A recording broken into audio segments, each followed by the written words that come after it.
Nakuha ng Suns sa trade ni KD itong si Jalen Green galing sa Rockets. Si Green ang number 2 pick sa 2021 NBA draft na nag-a-average ng 20.1 points at 35.4% mula sa 3-point line per game yan mga pare koy. Sa loob ng 4 na season, sa report sinasabi na hindi na siya nagtataka na ititrade siya ng Rockets kaya tanggap niya na una pa lang yung trade na yan na nagpadala sa kanya ngayon dito sa Suns. Kaya nakikita pa rin naman na magiging maganda kung sakali lang yung future nitong si Green para sa long term rebuilding na ginagawa ng Phoenix Suns ngayon sa roster nila.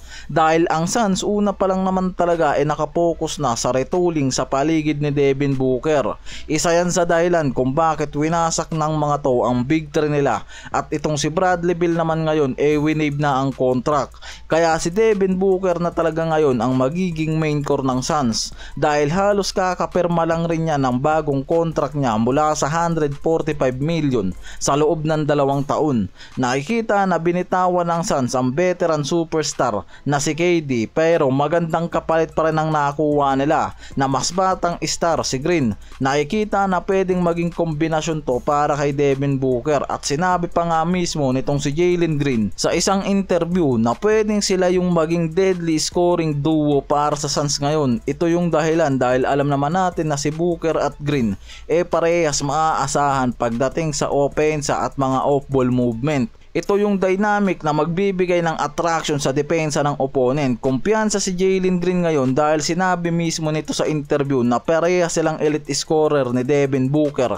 Kaya mas magiging mahirap nga raw para sa mga kalaban nila mamili kung sino yung dedepensahan. At sinabi pa nga nito mismo ang rason sa pagiging deadly scoring duo nila sa Suns. Isang tandem na kayang pumatay ng momentum ng kalaban sa pamamagitan ng tuloy-tuloy na puntos mula sa perimeter hanggang sa threes. Lalo't itong si Booker last season sa Suns yan yung pinaka-consistent pagdating sa scoring at playmaking. Kaya nakikitang malaki rin ang magiging impact nito pagdating sa pagiging high scorer nitong si Green. Kaya ganun na lang rin kataas ang tiwala ngayon ni Green na magiging fit ang combination nito ngayon para sa Suns, even na parehas pa silang naglalaro sa pagiging main core sa team.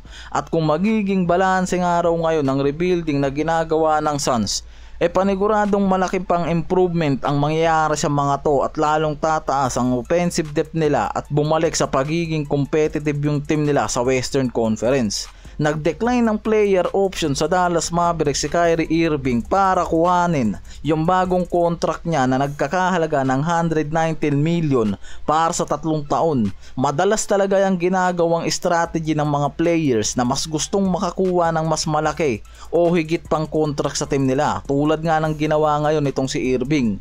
Binigay sa kanya ng Dallas yan ng walang pag-aalinlangan mga pare koy. Kahit nasa proseso pa ng rehabilitation itong si Irving dahil sa injury niya, meaning na talagang gustong ma-secure ng Dallas itong si Irving. Tinalian na talaga to.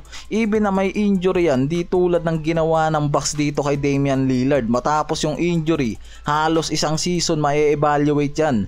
Biglang winave na yan ang Bucks ngayon. Kaya yung pag-rebuild ng championship title at balancing direction sa paligid ngayon ng Mavericks ang nakikitang pinakadahilan kung bakit sinecured nila ay yung kontrata nitong si Irving kasunod ng veteran star din na si Daniel Gafford at magiging plus high ceiling pa yan sa rookie na si Plug. Si Irving ngayon na-secured na ang 3 years deal sa Dallas dahil inaasahan na February next year pa yan makakabalik. Ang Mavericks ngayon gumawa ng movement para nga kumuha ng replacement guard pansamantala sa roster nila. After kasing ma-secured ang 3 years deal, sinundan niya ng extension ni Daniel Gafford at pagpirma ng contract din mismo nitong si Cooper Plug. Mas pinalakas na roster ngayong offseason ang nabuo ng Dallas at nasigurado pa nila ang core sa pamamagitan ng extension kay Irving at kay Gafford at additional pa para sa future star ng team na si Plug.